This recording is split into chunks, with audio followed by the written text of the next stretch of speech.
He sends Steve Witkoff over there the other day on a 747 to get to bring a teacher home who was rotting in a Russian jail cell for smoking pot. Mm-hmm. Right. That was diplomacy, folks. Steve Witkoff is one of Trump's golfing buddies, and he's someone that Trump trusts. Do you think Steve Witkoff went over there just to shepherd this guy home? No. You don't send over a 747.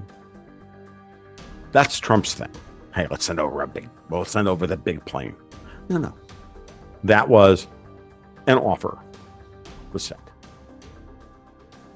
You're watching Capital Cause, and my name is Danny. Today's guest is Tom Luongo. Tom, thank you so much for coming back on the show.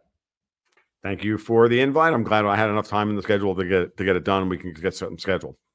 Yeah, definitely. Well, lots of stuff to talk about. Obviously, the talk between Trump and Putin. It looks like the Ukraine war may be winding down, as well as meetings between Trump and the Jordanian king. Lots of stuff to talk about, but I'll let you kick things off wherever you want. For you right now, what is most topical?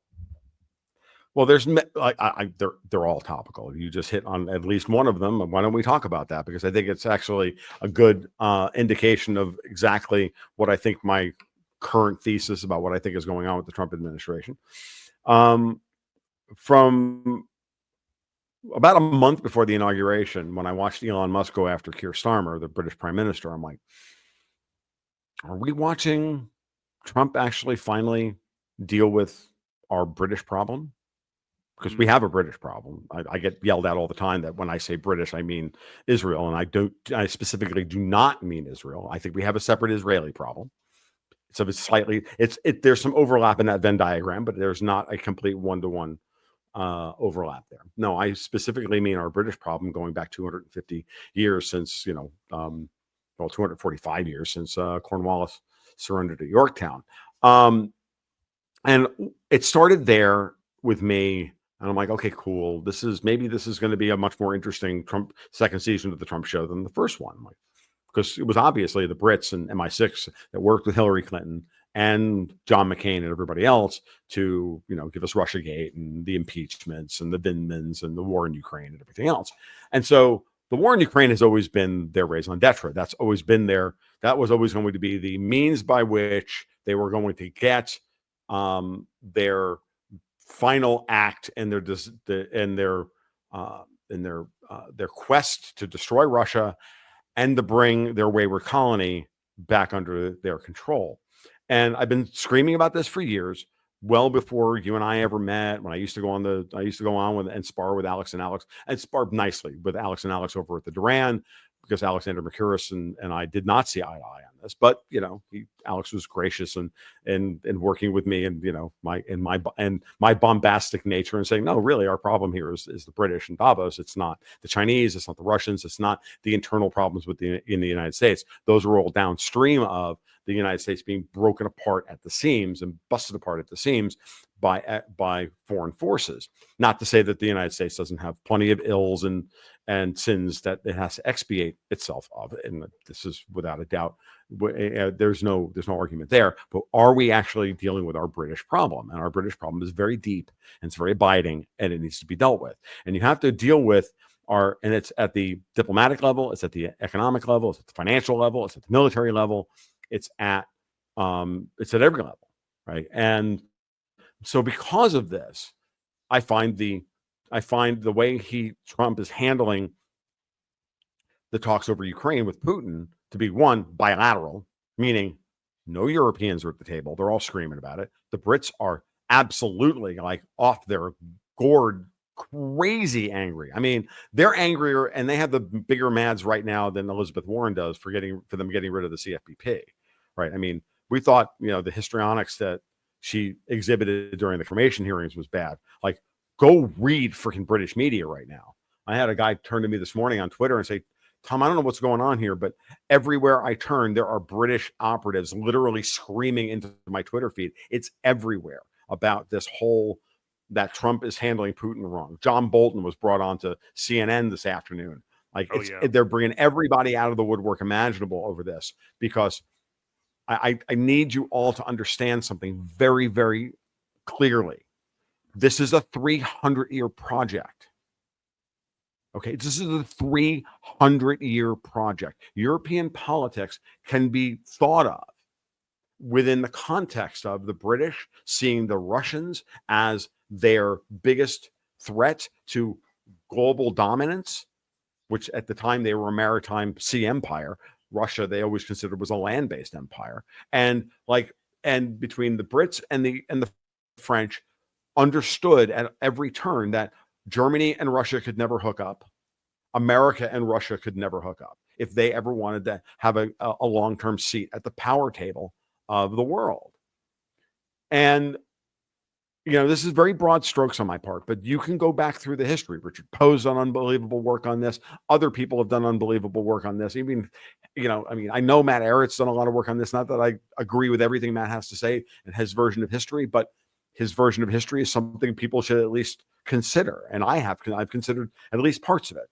And I say that with love because I like Matt. Matt's a friend. I don't have to agree with 100% with everybody about everything. Like all of these people I've mentioned so far, I have a lot of overlap with, and I think they do very, very good work across a lot of different aspects of this. But the only few people that I agree with almost completely on a lot of these things is my friend Alex Craner, because Alex and I have worked a lot of these ideas out about all roads leading to London in real time.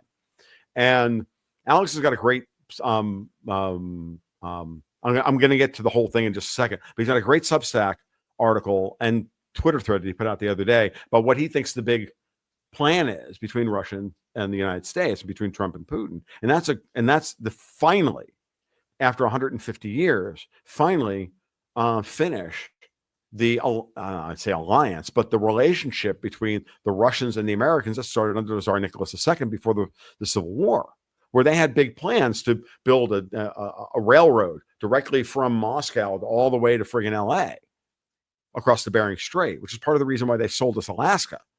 That's all part of the story, folks. And the British at every turn have done everything imaginable to stop that from happening. Okay. And I'm not going to go through chapter and verse on this, but it's in broad strokes. This has been going on for a long time.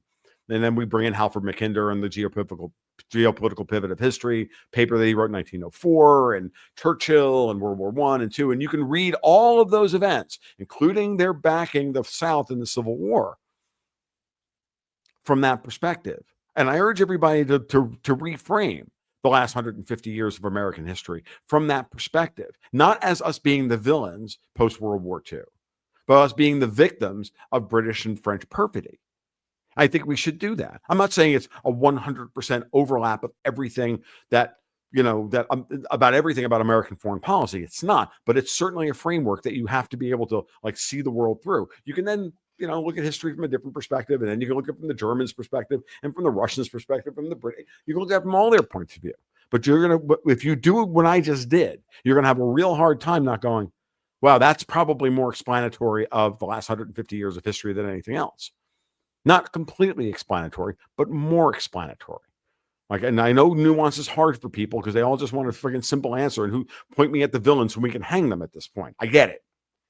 I am with you on that. It's a complex web. It's a complex web. There's many power brokers vying for supremacy. Right. But what we can clearly see here is that what we're dealing with is the end of the age of central banking, or at least central banking dominance, as opposed to having central banks support, if they're going to exist at all, to support a free commercial banking system. And I've always said this, I've come to the conclusion, watching everything, I wouldn't say always, but when I finally started to really think about this during the COVID, when it was clear that when the Davos and company were making a push towards, we're going to end commercial banking as we know it. When they came out from behind the curtain and said, you're going to own nothing and be happy, and we're going to have digital currencies and complete surveillance and 100% tax compliance and all of this stuff, and we're all going to love it. And they actually tried to sell us on this idea that we're going to live in pods or inside 15-minute arcologies, eat bugs and all the rest of it. And nobody wants to live like that. Do we still have to worry about that, Tom, or has it been extinguished? No, that's been extinguished. Yeah. And for those who may not know, Yeah, and for those who may not know, I don't know if you can see, you probably can't see it, but right up there is Tragedy and Hope. I think that's the premier book on the power of the British. Now, granted, it's a 50, 60-year-old book, but I believe that's where you're getting at, Tom. It's like this Lord Milner roundtable group that Yep. envisioned a sort of continuity between the UK and the US to kind of entrench the U.S. within the U.K.'s interest. Because Yeah. people, if someone's just kind of diving right into this analysis without any foreknowledge, they'll just look at the UK and just be like, well, they've got like what 80,000 troop army. They barely have any Right. nukes. Like, what power does the British have? But yeah, go ahead. But what they have is a lot of old relationships, especially financial relationships around the world. I want to remind everybody. And I've been fighting this fight on the British front for a long time, and with my own business partner, Dexter White, who's the one who originally told me the British are the problem. Like, going back to his personal screed about how Tina Brown taking over the New Yorker was the end of end of American journalism. I mean, I've been listening to this rant for on and off for 25 or 20, 30 years now with him. But at the same time, the British have done a wonderful job especially over the last, certainly 30 years, of cloaking themselves in this air of ineptitude, and it's truly not the case because, and part of it is because they were sold out by globalists back in the early 1990s when Margaret Thatcher was taken out by her cabinet in order to bring the UK into the European Union. And for anybody who's confused about that story, I go find Bernard Connolly's The Rotten Heart of Europe and go read it. My good friend Ira Harris brought that book back into print about a decade ago. I've had Ira on the podcast. I've been on his show a couple of times. It's a hard book to find. I'm not sure if you can actually find it on Amazon yet. I know that the hard copies you have to kind of get through Ira because he literally self-published the thing. It's one of those books. Like Tragedy and Hope was out of print for a long, long time, and people had to pass copies among themselves and make PDFs of it and whatnot. The Rotten Heart of Europe was handled the same way. And Connolly was an IMF economist who saw all this stuff go down, and then wrote the ultimate whistleblower's book on this stuff ages ago. It's an important book in all of this, just to help set the stage here. But remind yourself of a couple of things. One, what's left of the British Empire exists mostly within the city of London, and their ability to manipulate bond yields, spreads, and whatnot through the forex trade, most of which flows through the city of London, a lot of which flows through the city of London. The British pound settles nearly 30% of all forex trades in the world today. Now that number is going to change rapidly as we move into digitized assets, possibly bringing Ripple into the conversation and some other stuff. But understand that that's what's left of their power, and it's a very important power because that intermediation of currency conversion and global trade, all flowing through City of London, is very powerful. It's a very powerful tool. And it's probably more powerful than nuclear weapons. And if you don't understand what I'm talking about, well, it's time to educate yourself about Forex. Because, how do you do global trade if you can't turn Thai baht into US dollars? And if you want to turn Thai baht into US dollars, and you got to go through City of London, and City of London wants 8% for the privilege, then they'll do anything and everything imaginable in order to protect that trade, including start World War III. Well, then you don't understand the role of the British in history. You just don't. What does the emptying out of the LBMA first with gold, and now it seems like it's moving over to silver? What does that portend to the city of London, and what does that portend to gold and silver? Are we about to see a pretty epic squeeze on both those metals coming up soon? We're seeing an epic squeeze in gold. We haven't seen it quite yet in silver. You're absolutely right that that's just part of the situation. Everybody, the first thing that started this run was everybody worried that Trump was going to put a 10% tariff on importing gold into the United States. So everybody was like, okay, well, I want my gold back. Central banks have been the 15 to 20% of the full physical demand of the gold market now for close to 3 years, right? So the final draining of the LBMA and their vaults has to do as much with Basel III as anything else. Now, that's going to sound like a gish gallop on my part, but it's not. It's actually very important. Because what are we talking about with the Basel III? We're in Basel III is when those rules are adopted by the United States in July of this year. It means that physical gold can be held on the bank's balance sheet at 85% of its face value, of its mark to market value. So gold's trading at $2,900 an ounce, and you've got $1 million worth of gold on your balance sheet. You can claim that as reserves as part of your balance sheet, $850,000 that you get to get 15% haircut, to state it as reserves. But here's the thing about Basel III that's very important. No longer will you be able to use any unallocated pool reserves, especially of futures contracts, and state them as reserves like you've been able to do under Basel II and Basel I. And in London, understand as well. And every time I bring this up, of course, the British bots come out in full force and like flood the comment zone and say Tom's full of shit and he's peddling a story. Not peddling a story. This is very true and it's real and it's part of Basel III, and you can go look it up. Alistair McLeod, has done yeoman's work trying to explain everything to us. I've got an article on my blog from 3 years ago when this first became an issue that links to all of that stuff. And I urge everybody to go read at least the implications of these things. Because what I mean by an unallocated pool account is to say, as opposed to, there's all these players at the LBMA and they have their quote unquote physical gold reserves, in accounts, right? Well, no, not really. What they have in their accounts are gold futures contracts that point to somebody else's gold. But inside City of London, you can infinitely rehypothecate any friggin' asset as many times as you want. Meaning it can be pledged as collateral against everything else, and it can do so, and it can be done so at par. So I'm LBMA player number one. I've got some number of ounces of gold in my account, and those are my hard assets. Well, I can write a futures contract against that gold, or somebody can, take a long and a short, but then they hold the long position against my physical gold. Now they have a gold futures contract in their account at par, at the full value, which they can then pledge as collateral to do to pledge as collateral in a Japanese yen trade, which that guy can then turn around and use as the collateral in an interest rate swap agreement against Swiss francs for that guy to use Swiss francs to buy Swiss refined gold out of Switzerland to then buy gold and put it in there. You can see the circle jerk, but there's only still one pile of gold, but there's all these contracts written against everything else. That collateral chain breaks, the whole thing collapses, which is exactly what we're seeing right now. Or even better, take the yen and the Swiss franc out of that conversation and just have it be pledging collateral against gold futures contracts over and over and over again, because everybody's speculating on the gold price as a hedge against foreign exchange risk, as opposed to physical, the price of gold, as opposed to speculating on the price of gold. They're using gold futures as a means by which to hedge their dollar risk or their British pound risk or their Swiss franc risk, Forex risk. But it's all the same pile of gold. Under Basel III, you will not be able to use any of those futures contracts.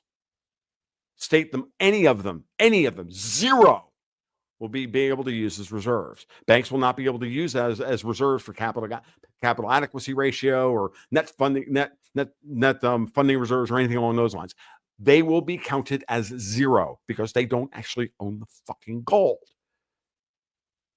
Okay, that's the fundamental difference. For years, for decades, physical gold was not allowed to be a part of the banking system in any way, manner, shape, or form. But gold futures contracts, which are infinitely rehypothecated in the City of London, could be pledged at par. The physical metal, oh no, that's too volatile. We don't know, like bullshit. It was all bull crap. I hate to be blunt about it, but this is the truth. That's what's blowing up. That's what's changing. Does the government want a higher gold price to prop up the balance sheet? Is that the end game? That's part of the end game. Actually, it's not even the end game. That's the beginning of the end game. It's the beginning of the end game it's the end game of this world that we've lived in. It's the beginning of the new world, right?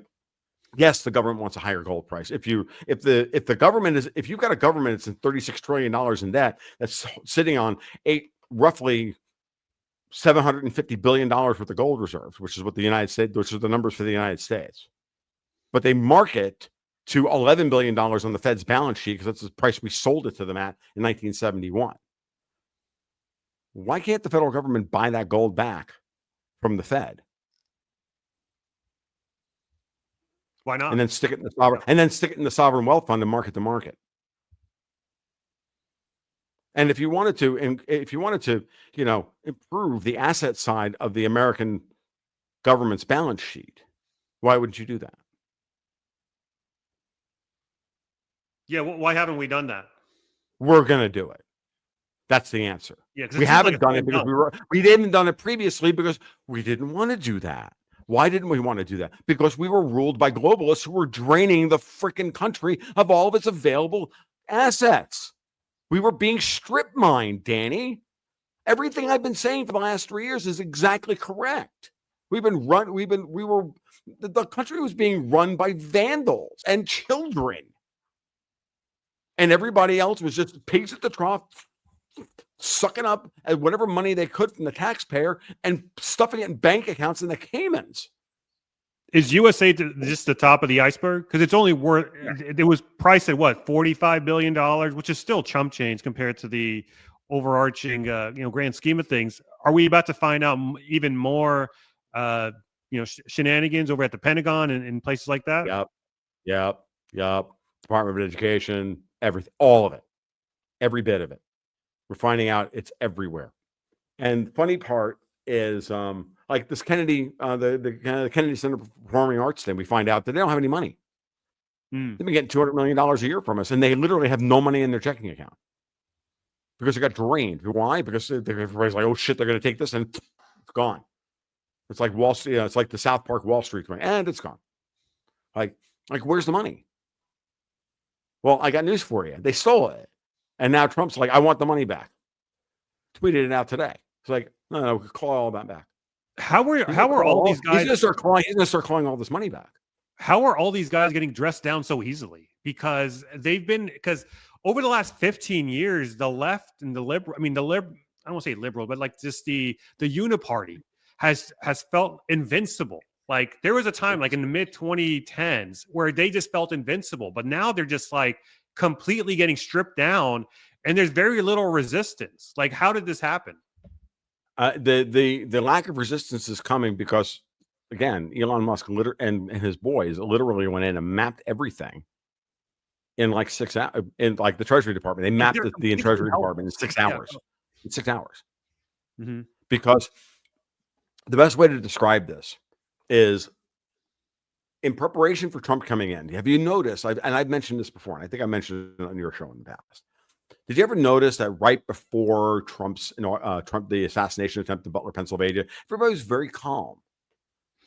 Even after Joe Biden was, the terrible performance at the debate, this and that, but we'll swap her out for Kamala. We'll swap him out for Kamala Harris. Don't worry about it. It's all fine, right? Well, everything's fine.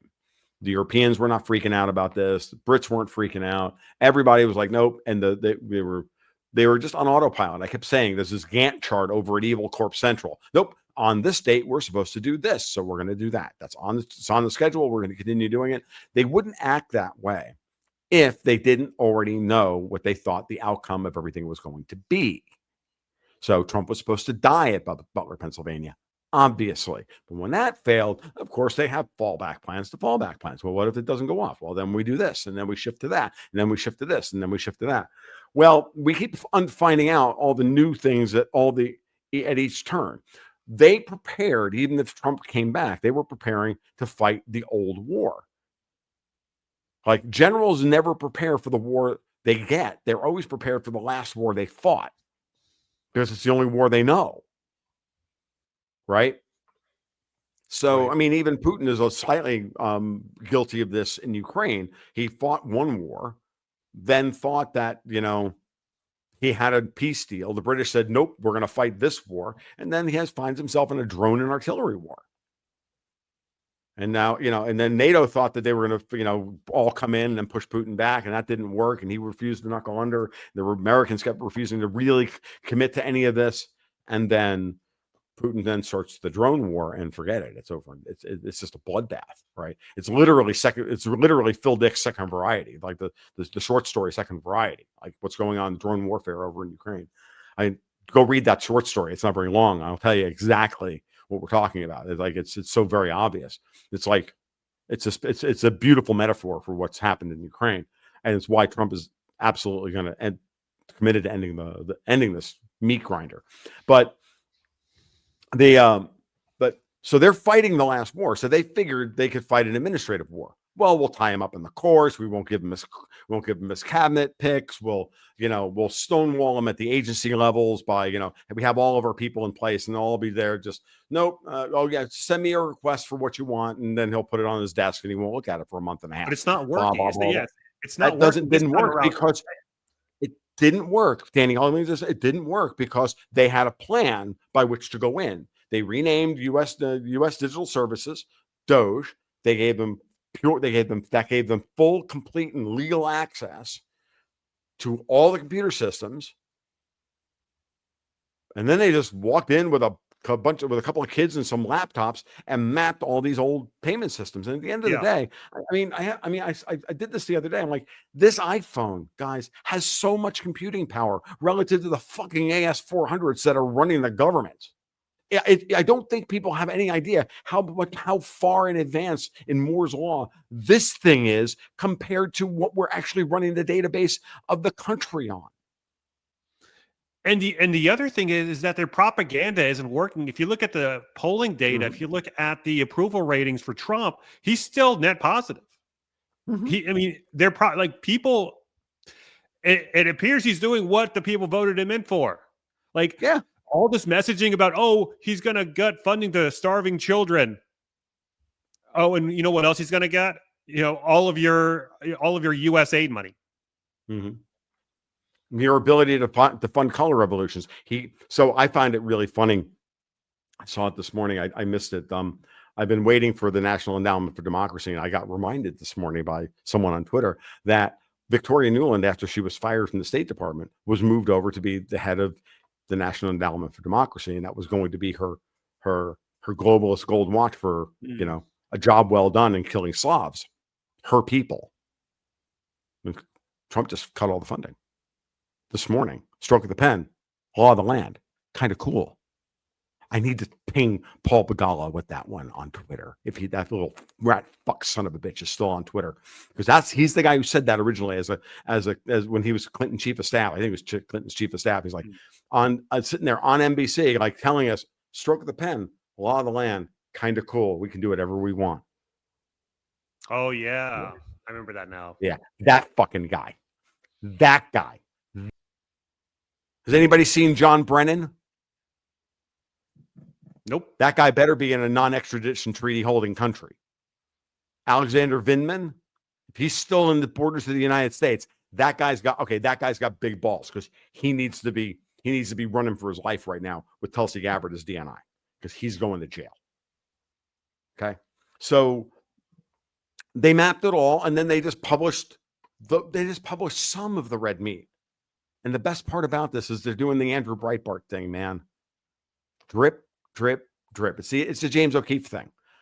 Let out 30 seconds of the video that they have, knowing full well that they got another 15 minutes, and knowing full well how they're going to respond to that 30-second clip that he puts out. They'll deny it, and then he'll put out the next 3-minute clip, which invalidates their defense against us. Well, we didn't do that. Yeah, you did. Oh, and you did this too. Well, we didn't do that. Well, yeah, you did. And that's what they're doing. They're literally doing a drip, drip, drip on the government finances. Every one of those people on Capitol Hill is scared deathless. And if you think I'm wrong about that,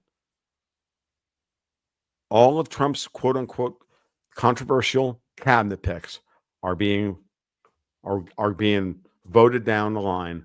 52-48, Gabbard, now RFK, and only Mitch McConnell is saying no to it, because Mitch can barely stand up, and that's the last thing he's going to do before he steps down. Yep. He's going to register his opposition to all this, because he's spiteful, old, and mean, and then he's going to exit the scene, and he's going to be shown the door, and he's going to resign, and then we're going to put somebody else in this place.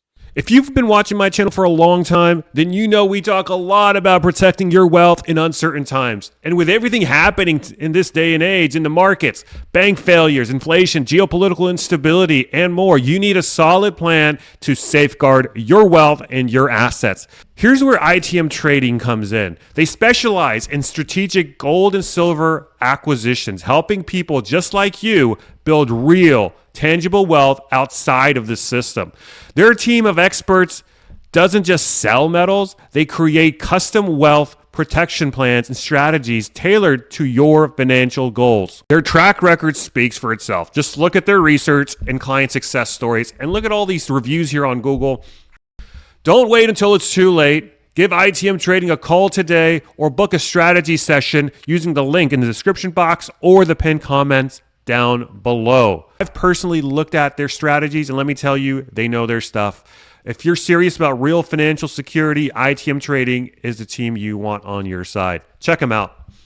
Yeah, That's going to be the end of that show. So far we have RFK, and we also have Tulsi. And it most likely will be the case that cash gets in. So let's go through each one of these. In regards to RFK, what is his job? What is his job in your view? What is he seeking to implement? His job is to go through completely with a fine-tooth comb all of the payments and find all the waste. Medicare, Medicaid, everything at the FDA, the biolabs, all of it. Like that's what's going to happen. And again, he's going to give them full access to all of that, which is why they were fighting him as hard as he did. They did. Same thing with Tulsi Gabbard. She's going to demand, the intelligence agencies give up their stuff. She's going to be a contact point for all the whistleblowers and the good people within all of these departments, that they can come to her directly with their concerns and not have to worry about retribution from their bosses and from everybody and the undersecretaries and the people above them in the chain of command. The people who, as Larry Johnson likes to talk about, he used to be one of them, toil away in anonymity at Langley, actually doing the real intelligence work for the president's daily brief. That information now is going to be able to travel up the chain of command to the president in ways that it never could before. And we'll get rational foreign policy. But it starts with the idea that we're going to change the way foreign policy is conducted and for what reasons we actually conduct the foreign policy. And it's not going to be any longer in service of British geopolitical goals as they feed us bad information on a regular basis in order to we get information, all this information sharing through Five Eyes, aside from the fact that we have that our own people have plausible deniability because they send MI6 or the Australians or the Canadians or somebody else out in the world to go get the information. Oh, by the way, we can't give you this information, but if you look right here, you're going to find something interesting. And then they can present it as their own information back to us, and then we have plausible deniability that we were the ones doing it. There's a lot of that shit goes on, and that's going to end. And then there's a lot of internecine stuff where like, think about this. Like, they had Trump so thoroughly ring-fenced in his first administration. Like, Gina Haspel, the CIA director, this woman ran the London desk, for Christ's sake. Like it was through her that, all of Russiagate flowed. Like, it was insane. But there was honestly nothing he could do about it. So they had him ring-fenced. They don't have him ring-fenced now. Because he went in and he's like, oh no, I have the stack of manila envelopes on y'all this tall. Whatever Klaus Schwab or the Brits or anybody else has on you is nothing. I've got you for much bigger crimes than this. I've got you for treason. Klaus Schwab stepped down, didn't you hear? There's a new guy. No, he did? Yeah, there's a new guy. I didn't know that. I missed that. Yeah, there's a new guy as president. I guess he's going to be the one that holds the bag. Well, I heard that Klaus was going to, unleash holy hell on the Americans because we weren't governable. And we needed to be punished for all of this. And I'm sure that Klaus has now been shown a nice padded room.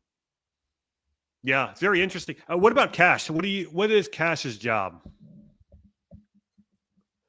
To do what is to again, what do you think? It's the same as before. His job now is to bring forth all the information that's been stymied and give it to the Justice Department, who's not going to act on it. Pam Bondi is like itching, like she's like a bolt. She's like a terrier on a fox hunt, like just waiting Like, come on, coach, put me in a game. Let me do this. Like, she just needs the information. The reason that they're slow walking Patel as much as anybody else is because, again, in order to do this legally, properly, the FBI investigates the crime, then passes their recommendation to the AG, and the AG does something with it. But you can't just have the AG unless she's got stuff that she already, unless she's all Pam Bondi has now is what she's got to work with. You put Kash Patel in charge of the FBI, and now all of a sudden there's information that's going to flow up to the AG that wasn't there before. That's been stymied up to that point. And Kash has all of the data. He has it all because he was there, and they're all going to jail. I'm telling you, they're all going to go to jail. Trump has to put them in jail, or something has to be done here in order, because if it doesn't happen, then it's going to be a complete and utter collapse of everything. And that is not his plan. He's not going to be left holding the bag of what's left of the United States. And everybody's screaming that they just don't think that he can get this done. I don't think they understand the applications of what it looks like when you have a world where the rules have changed. The nature of this game has changed. Okay. They built a Maginot Line of, obfuscation. The tanks are already in Paris. And they're like playing games at the court level.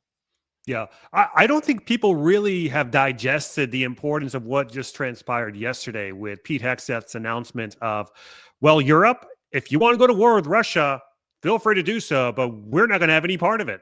We're trying to broker a realistic deal. There's no going back to pre-2014 Ukraine borders because they're simply not realistic. No. It appears that the post-World War II world order has effectively died as of yesterday.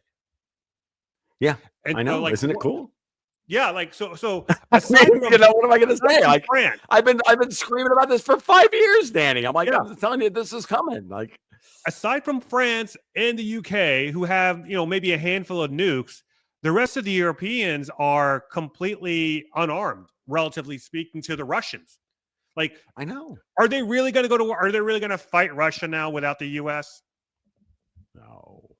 Really, what this is about is the Europeans are going to get everything they always wanted, but what they didn't get, what the Europeans always really wanted, was for the United States to fight the war with Russia, and drain itself dry, and then they were going to, and then hope that the two of them imploded each other, while they then could, during the cover of World War III, collapse their existing debt structure, issue a new currency, default on the old debt, and then rebuild with a Franco-German military-industrial complex to replace the Americans.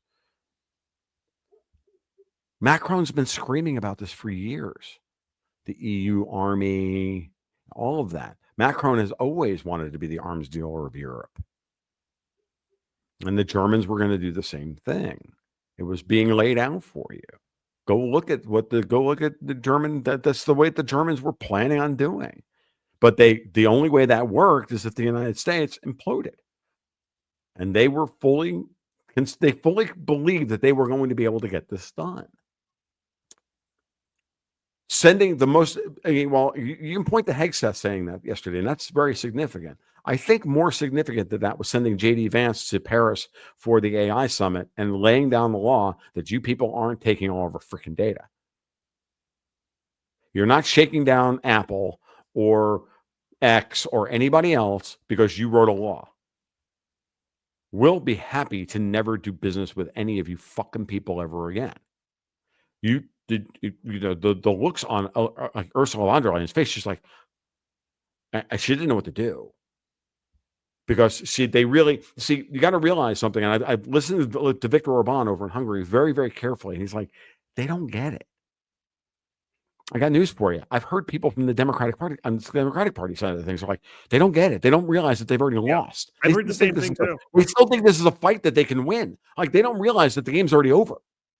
I've heard the same thing too. I've heard that they're still not willing to change. They're still planning on doubling down on wokeism, and none of these DNC advisors have gotten a clue of what to do. I know. And, when the raging Cajun James Carville is telling you this is not going to work. What the are you people doing? You know, like he's just they're like read the room, dude. Like and they, but again, I mean, from what I understand now, some of the things that are coming out. The Biden administration was being run by a bunch of, transgender 20 somethings. And, Jill and Hunter were literally running the White House and they didn't want to give up power and they liked the power and they liked the prestige and everything else. And, in a way, I'll be it honest. was kind of always predictable, right? Like if you're a group that doesn't prioritize merit, I mean, isn't it the likely course that you would take is failure? Like if you don't prioritize merit over anything else, I mean, wasn't this always going to happen? Mm-hmm. Yeah, I mean, yes, it was always going to happen. It was always going to end this way, and their ideas were only allowed to promulgate and be promulgated and propagate the way they have because they had an infinite pile of money. We've taken away their cash flow. Now they got to spend assets. And nothing would make me happier than watching the old colonial oligarchs of Europe spend all of their assets trying to win a fight they can't win. At the beginning of the Ukraine war, a couple months into it, after the peace talks broke down and the lines restabilized, Russia pulls back, sets up the line of contact, the massive line of contact on the Donbass. They take Mariupol block by block and street by street and all the rest of it. At one point, after the NATO summit, it became obvious to me what Putin's strategy was. It was to do just enough to make himself look weak, to let his opponent think that he could still win. I've used this talking point 100 times on podcasts. I said it's like that scene in the mostly terrible movie 1985 movie Return of the Living Dead, where it's a send up of the George Romero zombie movies. And right as the zombies start taking over, they start taking over during the great taking over the graveyard, right, where the kids are having sex in the graveyard, and then the zombies show up and they start killing all the kids. There's a shot, and it's a very iconic shot because it's been around. It's like the zombie in the cop car after they've killed the first couple of cops that showed up, and they said, and the zombie gets on the horn with the police and said, "Send more cops," because they want to eat more cops, right? So that was the moment when you realize the zombies aren't just dumb, mindless things. They have strategy. Like it's the send more cops moment. That's what I realized what Putin was doing. What he was saying was, okay, I've got an opponent. They've got more money than me. They got more weapons than me. If they come together as a group, I can't beat them. But I know that they don't really act as a unit. So what I have to do is present myself just strong enough to stay in the game and achieve my goals slowly but surely, but let them think that they can still win. Because then they're going to spend even more of their political capital. And let's not disabuse them of the notion that they think they can still win. Because if we do that, they're going to commit more to this than they can afford. And this will go on long enough until eventually they'll realize, oh my God, we're broke. And that's where we are. And so he realizes, like, if I do it this way and Trump comes back to power, I got a chance to win. And if not, we just nuke these people. Because they're irredeemable. It kind of makes you think. Like, do you remember those clips of Putin with like shaking and his leg twitching, and rumors of him having cancer? I wonder how much of that was actually propagated by Russia. Yeah, how much of that was Russian propaganda? Like, shooting Putin up with acting the part, like shooting him up with a little bit of, with a little bit of with some steroids or whatever, or some amphetamines, and making his hands puffy and a little shaky so that the Brits would go crazy and try and turn that into. I mean, Putin could have been sick. I mean, he's 72 years old or 71 years old. He's Russian. He doesn't drink. He's he's a former athlete and all of that stuff. So unlike most Russian men his age, he's not a raging alcoholic or ex-alcoholic or whatever. So it's not like he's dying of cirrhosis of the liver. He's like Trump. He doesn't drink. Now, does he eat perfectly, but he's got plenty of old injuries from judo, and there can be times when he may have had hip replacement surgery at one point. He has bad hip. I mean, Putin could have had hip replacement surgery at any point in this time, and then having to show up in public on anti-inflammatories, and his hands are puffy. Right? I mean, I'm just throwing stuff out there, and then but the British are so desperate to create a narrative. Like the Russians are masters of propaganda too. It's not like they're not good at it. I hate to burst anybody's bubble, but the Russians are really good at propaganda. So are the Iranians, by the way. They're excellent at propaganda as well. Oh, by the way, but that's a different story for a different day. Don't get me wrong. I'm not saying that with derision towards the Iranians. I'm saying it as derision towards the people who think that the Iranians are only victims in this war. Okay, because they're not. Do you think the Russians are really good at propaganda? Because like anytime I watch like RT or Sputnik, it's just kind of like I don't know. Like I don't get that. I don't get that savviness. They are. It's not the same. It's not the same kind of propaganda. Okay, they have an agenda. Like I've been on RT many times. I've been contacted by Sputnik many times. I can tell you that there are many times I have not been on RT and or Sputnik because they wanted me to come on and play the role of the angry American who's angry at his country, and I'm like, that one's not going to work for me. Don't get me wrong; they're lovely people. They have an agenda. I'm okay with that. Like they're at war with us. I have no problem with them engaging in propaganda. I don't blame them. If I were them, I would do the same thing. I was saying that is not a pejorative. It's just a statement of fact. Okay. I respect it.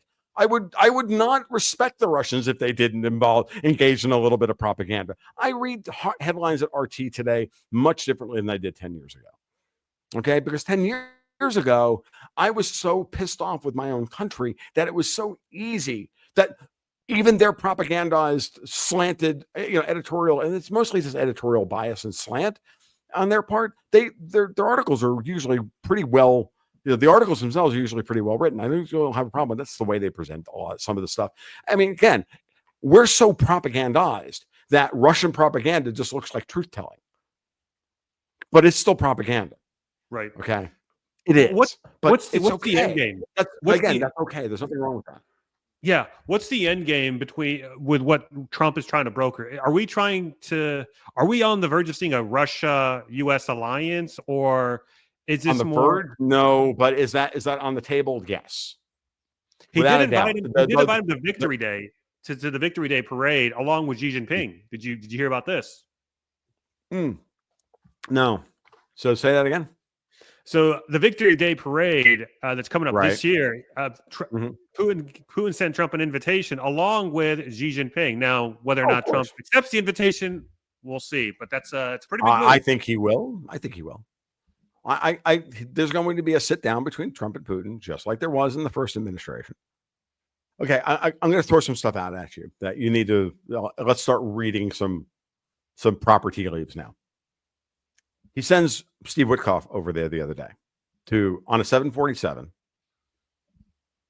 to bring a teacher home who was rotting in a Russian jail cell for smoking pot. Right. That was diplomacy, folks. Steve Witkoff is one of Trump's golfing buddies, and he's someone that Trump trusts. Do you think Steve Witkoff went over there just to shepherd this guy home? No. You don't send over a 747. That's Trump's thing. Hey, let's send over the big plane. No. That was an offer was sent. Like, that's the only way to read this. They can't just chat on the phone. Everybody's listening in. They don't trust their intelligence service. The Brits are up on all our phones. The French are up on all our phones. So this is going to be diplomacy has been done. Like, you think when Viktor Orban went around the world and met with Putin and then Japan and China and then showed up at Mar-a-Lago and then went to the UN, you don't think that Viktor Orban wasn't sent around the country as the courier of a framework for a deal? Like, did you not stay at a Holiday Inn Express last night? Like, excuse me? Like, we can't be geopolitical analysts if we're not going to read the men. The men in this room understand the way this works. Trump is a mob boss. Okay.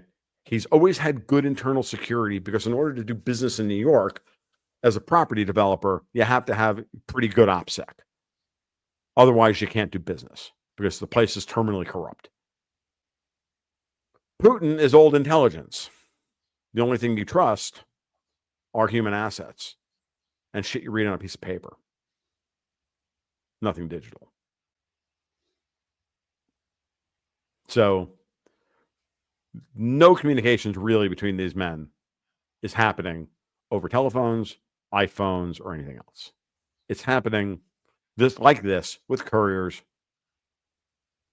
because that's the ultimate form of security. Right. This is nothing less than the fate of the fucking world, dudes. Like, you know, I have no problem with them spending a bunch of JP4 to send to the. I mean, was the 747 necessary? Probably not. But you know what? Who cares? But it was also not. I'll bet you it was a nonstop flight. Mm-hmm. Is this part of a plan to distance Russia from China? Because even Pompeo sort of alluded to this in a prior interview that the plan should be to distance. Why would you want to go to war with both Russia and China if you could just distance Russia from China, take Russia off of the game board, and then you can have a, sort of like a one-on-one with China? None of those things are what's happening. What's happening now is Yalta is being renegotiated. Now, I'm going to make it really simple. Again, I'm going to go back to my friend Alex Craner.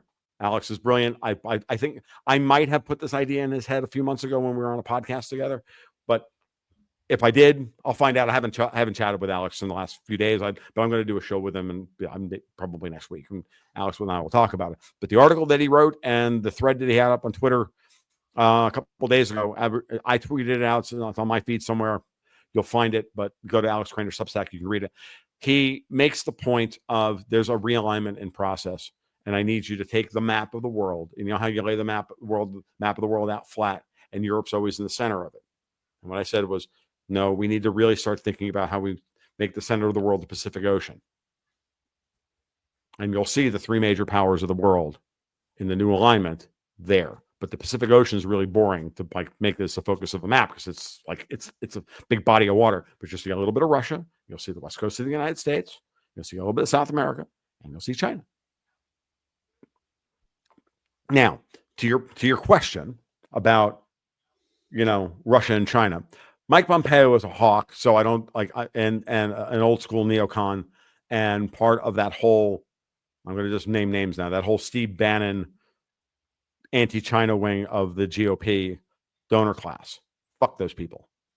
You'll note none of them are on the inside. They all want to be on the inside, and they're not there. Okay? They're giving themselves away right now by calling Lindy Li a Chinese asset. She's the Democratic fundraiser who's did a big interview with Sean Ryan the other day explaining what was going on in the Biden White House. And Cernovich and Steve Bannon and everybody else, they're all out there screaming that she's a Chinese spy. How utterly bloody predictable. It's nonsense.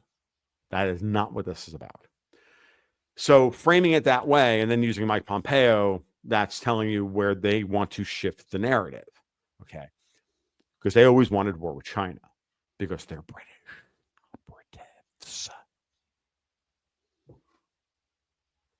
No, what Russia naturally wants to ally with the United States because you need a tripartite, you need a new three regional world.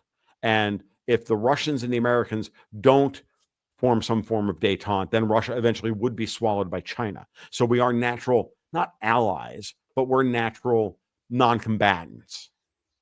Okay. And the way you make each other non-combatants is to normalize relations and normalize trade. Moreover, how about we go back to Tsar Nicholas II, pre-Civil War in the United States, and we talk about the plans then to make a railroad that went from Moscow to Los Angeles across the Bering Strait. Those ideas have been resurrected in a lot of people's minds, including myself, months ago. Because that's the natural thing. Like, cut Europe out of the New World Order.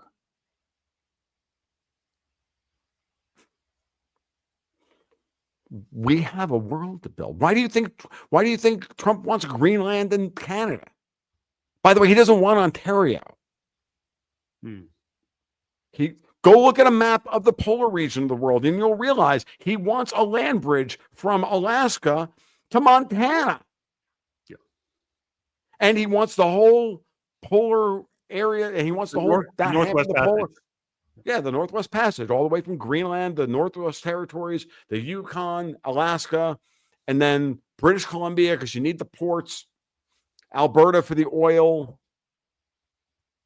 Saskatchewan for the uranium, Manitoba for the wheat. We don't need Newfoundland for the fish. We don't need Ontario for the shit libs. Well, we don't need Toronto for the shit libs.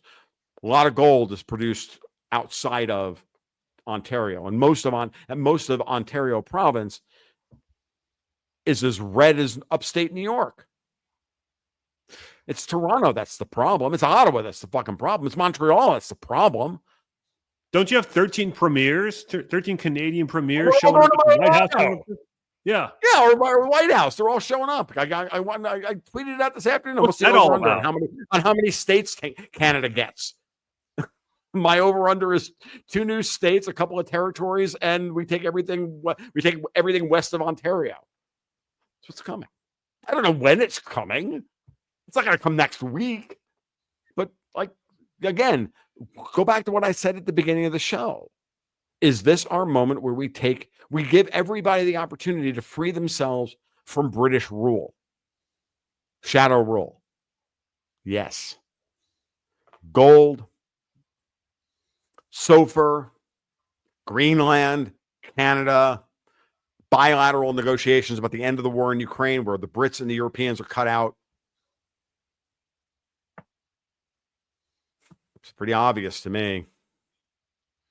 Yeah, I think this is a good note to end things on here. Tom, anything else you want to talk about that we didn't get into before we wrap up? Oh my God, dude. I will be here for another hour and a half.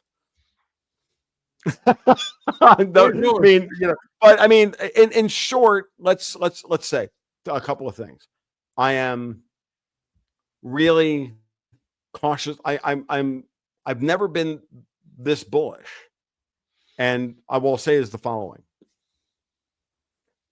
For the couple of years before this, when I kept saying to everybody, look, we can work our way out of our fiscal problem. What we can do is come back to the 2019 budget and figure out what to do with the asset side of the balance sheet. I mean, we can figure something out. I didn't have really good full plans on this, and to be honest with you, I didn't even really believe the words that were coming out of my mouth. I mean, I did. I believed that it was possible. Did I believe we were ever going to get there? No. If you ask me what my percentage, what my odds were of us actually pulling anything like that off, they were pretty freaking low. Yeah.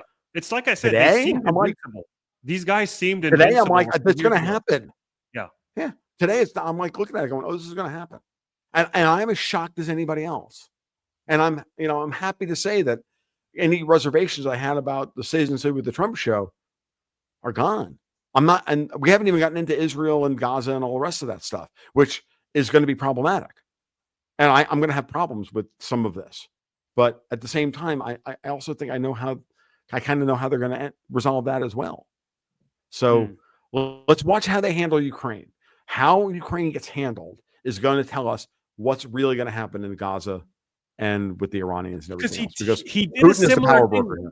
He did a similar thing with Ukraine a couple of weeks back. Remember, he said, Russia has to come to the table. And if they don't, then we're going to slap on a bunch of sanctions and tariffs. Like, he came really hard on Russia, the same way he's coming really hard on Gaza right now. Gaza and on Hamas and the Iranians. That's what he does. Why does anybody take Trump's opening offer as anything serious? But he's serious about Canada, and I think he's serious about Canada because he wants to liberate Canadians. I think so too. Yeah, if you want to liberate Europe, you got to break the Bank of England. Not like George Soros broke the Bank of England. George Soros didn't break the Bank of England. George Soros did the bidding of his Bank of England masters. George Soros works for MI6. He always has been a British asset. You don't believe me? and Go read Richard. he was getting paid by USAID, not the other way around like a lot of us thought. Philanthropist, my fat hairy ass. And All I'm formerly Tom, type 2 diabetic, so there ain't much hair left on my ass.